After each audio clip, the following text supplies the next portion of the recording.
இன்னொரு ஹதீஸ்ல ஸல்லல்லாஹு அலைஹி வஸல்லம் அவர்கள் சொல்லுகின்றார்கள், மன் தவல்லா ஃபீ பைத்திஹி ஃபஅஹ்ஸனல் வுலூஅ சும்மா அத்தல் மஸ்ஜித் ஃபஹுவ ஸாயிருல்லாஹ். எவர் ஒருவர் தன்னுடைய வீட்டிலே ஒலு செய்து கொண்டு பிறகு அந்த ஒலுவை அழகான முறையிலே செய்து கொண்டு மஸ்ஜிதுக்கு வருகின்றாரோ அவரை அல்லாஹ்வை சந்திப்பதற்காக வேண்டி வருகின்றார். எங்க வர்றாரு அவரு? அல்லாஹ்வை சந்திக்கிறதுக்காக வேண்டி வர்றாரு. கவர்னரை சந்திக்கிறதுக்கு போறது அப்படிங்கும்போது எவ்வளவு அழகா ட்ரெஸ் பண்ணிக்கிறோம். ஒரு கவர்னரை சந்திக்கிறதுக்கு அல்லது பிரதமரை அல்லது ஜனாதிபதியை சந்திப்பதற்காக வேண்டி ஒருவர் செல்ல வேண்டும் என்று சொன்னா எப்படி இருப்பார்? அவர் எவ்வளவு ஆனந்தமா இருப்பார், எவ்வளவு புதுமையா இருப்பார், எவ்வளவு அழகா ட்ரெஸ் செய்து கொள்வார். இதை விட மிக அழகாக இருக்க வேண்டும். அல்லாஹ்வை சந்திக்க வர்றாரு இவரே வீட்டுக்கு, அல்லாஹ்வுடைய வீட்டுக்கு அல்லாஹ்வை சந்திக்கிறதுக்காக வேண்டி ஸாயிருல்லாஹ், அல்லாஹ்வை சந்திக்கக்கூடியவர். வஹக்குன் அலல் மஸூரி அன் யுக்ரிம ஸாயிர். இப்ப அல்லாஹ்வை சந்திக்க வர்றாரு அப்படின்னு சொன்னா அல்லாஹ் இந்த வீட்டுல இருக்கிறான். ஆனா எப்படி இருக்கிறான், எங்க இருக்கிறான், எப்படி இருக்கிறான் அப்படிங்கிறது நமக்கு தெரியாது. அல்லாஹ் இருக்கிறான் அப்படிங்கறத நம்பிக்கை கொண்டிருக்கிறோம். நம்பிக்கையில தான் முஸ்லிம்கள் மூமின்கள் என்று பெயர் வைத்திருக்கின்றோம் நாம். ஆனா இங்க அல்லாஹ்வுடைய வீட்டுக்கு அல்லாஹ்வை சந்திப்பதற்காக வந்து விட்ட நேரத்திலே இந்த வீட்டுக்காரன் என்ன செய்யணும்னு கேட்டா வர்றவருக்கு மரியாதை செய்யணும். யார் விருந்தாளியா வர்றாரோ அவருக்கு விருந்து கொடுக்கக்கூடியவர். மெஹமான் வந்தா மேஸ்பான் இருக்கிறாரு, அவர் வந்து மரியாதை செய்யணும், விருந்து கொடுக்கக்கூடியவர். அந்த மேஸ்பான் அல்லாஹ் தஆலாவாக இருக்கின்றான். மஸூர் சந்திக்க வரக்கூடிய சந்திக்கப்படக்கூடியவன் அல்லாஹ் தஆலா. அல்லாஹ் தஆலா இந்த சந்திப்பவரை கண்ணியம் செய்வது அவன் மீது கட்டாய கடமை. அல்லாஹ் தஆலா கண்டிப்பாக மரியாதை செய்வான், மதிப்பு கொடுப்பான், மரியாதை செய்வான், அதற்குரிய வெகுமதிகளை வழங்குவான் என்பதை ஸல்லல்லாஹு அலைஹி வஸல்லம் அவர்கள் இங்கே குறிப்பிடுகின்றார். ஆக மஸ்ஜிதிற்கு வரும்பொழுது வெறுமனே சாதாரணமான ஒரு கட்டடத்துக்கு வருவதை போன்று இருக்கிறார். சில பேர் நம்ம பார்க்கிறோம், மஸ்ஜிதுக்கு வரும்போது எது பழைய துணியா இருக்கோ அதை மட்டும் போட்டுட்டு வருவார். வெளியே போகும்போது மட்டும் நல்ல ட்ரெஸ் பண்ணிட்டு போவார். இது சரியானதல்ல. மஸ்ஜிதுக்கு வரும்போது இருக்கக்கூடிய உடைகளிலேயே மிக உயர்ந்த உடைகளை உடுத்தி கொண்டு வர வேண்டும். ஏன்? அல்லாஹ்வை சந்திக்க போகின்றோம், அல்லாஹ்வை சந்திக்க போறோம். அதனால சந்திக்கக்கூடியவன் மிகப்பெரியவனாக இருக்கின்ற காரணத்தால், அவன் அக்பராக இருக்கின்ற காரணத்தால், உயர்ந்தவனாக சிறந்தவனாக பெரியவனாக இருக்கின்ற அதே மாதிரி ட்ரெஸ் செய்து கொண்டு வர வேண்டும். தனி தொழுவதற்கு மட்டும் தனியே ட்ரெஸ் வச்சுக்கணும், அழகான ட்ரெஸ்ஸா இருக்கணும். அந்த ட்ரெஸ் வேற எந்த கவர்னர் போனாலும் போட்டுக் கொள்ளக்கூடாது. அப்படிலாம் இருந்திருக்கிறாங்க பல மனிதர். அதுக்காண்டி அப்படி எல்லாரும் இருக்கணும்னு அவசியம் இல்லை, கட்டாயம் அல்ல. இருக்கக்கூடிய உடைகளிலே உயர்ந்த உடைகளை உடுத்தி கொண்டு வர வேண்டும். அதே போன்று தொழுகைக்கு மஸ்ஜித் எவ்வளவு உயர்ந்தது, அல்லாஹ்வுடைய வீடு என்ற காரணத்தால் இங்கே வரக்கூடியவர்கள் அசூசையான உடையிலேயோ அசூசையான நாற்றம் எடுக்கக்கூடிய பொருளை சாப்பிட்டு விட்டு வரக்கூடாது. ஸல்லல்லாஹு அலைஹி வஸல்லம் சொல்லுகின்றார்கள், மன் அகல ஹாதிஹி ஷஜரா ஷஜரத்துல் முன்தினா ஃபலா யக்ரபன்ன மஸ்ஜிதனா. யார் ஒருவர் இந்த நாற்றம் தரக்கூடிய இந்த செடிகளை சாப்பிட்டு விடுகின்றாரோ, பூண்டு வெங்காயம், இதை சாப்பிட்டு விட்டு நம்முடைய மஸ்ஜிதிற்கு வர வேண்டாம் என்று ஸல்லல்லாஹு அலைஹி வஸல்லம் சொல்றாங்க. பூண்டு வெங்காயம் போன்றவற்றை சாப்பிட்டு விட்டு மஸ்ஜிதுக்கு வர வேண்டாம். மனிதர்கள் எதன் மூலமாக அருவருப்படைகின்றார்களோ அதன் மூலமாகவெல்லாம் மலக்குகளும் அருவருப்படைகின்றார்கள், மலக்குகளும் துன்பப்படுகின்றார்கள். பாருங்க, வெங்காயத்தை சாப்பிட்டு பூண்டு சாப்பிட்டா அது ஒரு விதமான நாற்றம் அடிக்கும். அந்த நாற்றத்தோடு வரக்கூடாது என்று ஸல்லல்லாஹு அலைஹி வஸல்லம் அவருடைய உத்தரவு. சஹாபாக்கள் சில பேர் அந்த காலத்தில் சட்டம் தெரியாமல் விவரம் தெரியாமல் வந்துகிட்டு இருந்தாங்க. அதனால ஸல்லல்லாஹு அலைஹி வஸல்லம் மொத்தமாக சொல்லி அதை தடை செய்தார்கள். சரி, இப்ப வெங்காயம் பூண்டு சாப்பிட்டு வரக்கூடாது அப்படின்னு சொன்னா பீடி சிகரெட் சாப்பிட்டு வரலாமா? வெங்காயம் பூண்டுங்கிறது சாப்பாட்டு பொருள், அது சாப்பிடக்கூடிய பொருள்ல சேர்ந்தது. பீடி சிகரெட் சாப்பிடுற பொருளா? பீடி சிகரெட்டை குடிச்சு போட்டு வாயை சும்மா குபிச்சிட்டு வர்றவங்க எல்லாம் உண்டு. பக்கத்துல வந்துட்டாங்கன்னா குப்புன்னு ஒரு அழகான வாடை அடிக்கும், அழகான வாடை, பக்கத்துல நிக்கவே முடியாது. சில பேர் என்ன போல பீடி புகை பழக்கம் இல்லாதவங்க பக்கத்தில் இருந்தாங்கன்னு சொன்னா ஒரே வாந்தி வர்ற மாதிரி ஆகி போயிடும். அந்த மாதிரி சில பேர் வர்றாங்க பள்ளிவாசலுக்கு. பொதுவாக பீடி சிகரெட் குடிக்கிறது அது மார்க்க சட்டப்படிக்க ஹராம் என்பதாக அல்லது மக்ரூஹ் தஹரீம் என்பதாக தீர்ப்பளிக்கப்பட்டு இருக்கின்றது. ஏன்னா இந்த பீடி சிகரெட் இருக்குதே அது உணவுப் பொருள் அல்ல, உணவுப் பொருள் அல்ல. மனிதர்கள் அதை உபயோகப்படுத்துவதன் காரணமாக எந்த விதமான லாபமும் கிடையாது, மனிதர்களுக்கு எந்த விதமான லாபமும் கிடையாது. லாபம் இல்லை என்பது மட்டுமல்ல, நஷ்டம் முழுவதுமே நஷ்டம். சில பேர் கேட்டாங்க, பல இடங்களில் சொல்லி இருக்கிறேன், ஆலிம் ஷாக்கெல்லாம் குடிக்கிறாங்களே, யாரு குடிச்சாலும் அதே சட்டம் தான். ஆலிம் ஷா குடிச்சா என்ன, அடுத்தவங்க குடிச்சா என்ன, குடிக்க கூடாது, மார்க்க சட்டப்படி அது ஹராம் ஆச்சு. சில உலமாக்களிடத்தில் ஹராம் என்பதாக, மக்காவிலேயே மக்காவுடைய இப்னு பின் பாஸ் அவர்கள் தீர்ப்பளித்திருக்கின்றார்கள் அது வந்து ஹராம் என்பதாக. தேவபந்துடைய ஃபத்வா மக்ரூஹ் தஹரீம் என்பதாக.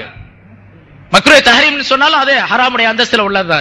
ஏன்னு கேட்டா எல்லா விதமான கேடுகளையும் மனிதனுக்கு உண்டாக்கக்கூடியது. அது இப்ப அந்த சிகரெட் சம்பந்தமாக, புகையிலை சம்பந்தமாக, அந்த புகை சம்பந்தமாக இருக்கக்கூடிய ஆய்வுகளை சொல்ல நீங்க ஆச்சரியப்படுவீங்க. 22 விதமான, இன்னைக்கு ரேடியோ, இன்னைக்கு நேத்து ரேடியோல கூட சொன்னா 24 விதமான கேடுகள் உடலுக்கு ஏற்படுகின்றன. அதுல தலையானது நிக்கோட்டின் என்று சொல்லப்படக்கூடிய நச்சு பொருள் அந்த புகையிலையில இருக்குது. புகையிலையிலிருந்து தயார் செய்யப்படக்கூடிய எல்லா பொருளும் ஹராம் தான், எல்லா பொருளும் ஹராம், அது எதுவா இருந்தாலும் சரி. சரி, அந்த புகையிலிருந்து தயார் செய்யப்படக்கூடிய பீடி, சிகரெட், புகையிலை, பொடி இது போன்றவற்றை போடுவது, உபயோகிப்பது மட்டுமல்ல, அதை விற்பனை செய்வதும் ஹராம். அதை தயார் செய்வதோ ஹராம். என்னாச்சு இப்படி சொல்றீங்க, எல்லாம் பீடி வியாபாரம் நம்மால தானே இருக்கிறாங்க அப்படிங்காதீங்க. யாரும் செஞ்சாலும் சரி குற்றம் தான். அது வேற, பீடி தயார் செய்யறதுக்கு வேற பேரு வேற, ஏதாச்சும் ஒரு பேரை வச்சு தொலைக்க கூடாது.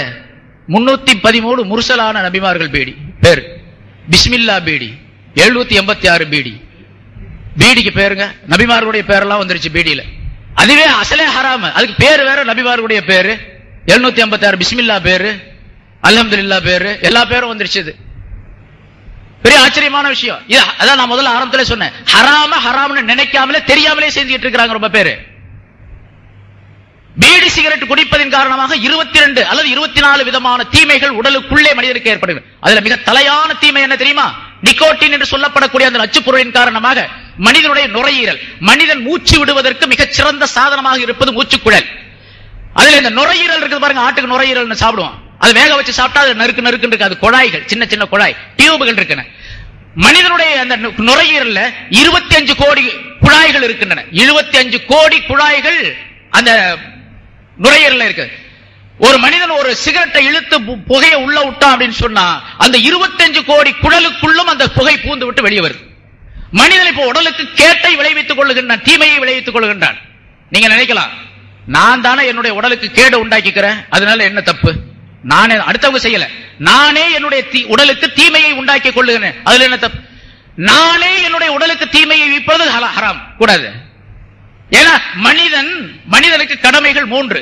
ஒன்று அல்லாஹ்வுடன் தொடர்புள்ள கடமைகள், தஅல்லுகும் மஅல்லாஹ், அல்லாஹ்வுடன் தொடர்புள்ள கடமைகள், தொழுவது, நோன்பு வைப்பது, அல்லாஹ் சொன்ன சட்டங்களை எல்லாம் செய்வது. தஅல்லுகும் மஅல் ஹல்க், படைப்புகளோடு சில தொடர்புகள், மனிதர்களோடு இப்படி நடந்து கொள்ள வேண்டும், என்னுடைய பெற்றோரோடு, உறவினர்களோடு, மனைவி மக்களோடு, பக்கத்து வீட்டுக்காரரோடு, உற்றார் உறவினரோடு, நண்பர்களோடு, முஸ்லிம்களோடு, முஸ்லிம் அல்லாதவர்களோடு என்று எனக்கு சட்டங்கள் இருக்கின்றன. மக்களோடு இப்படி தொடர்பு வைத்து வாழ வேண்டும் என்று சட்டம் இருக்கின்றது. அதே போன்று தஅல்லுகும் மஅன் நஃப்ஸ், என்னோடு சில தொடர்புகள் இருக்கின்றன. நான் தூங்காம இருந்தா உங்களுக்கு என்ன அப்படின்னு கேட்க கூடாது.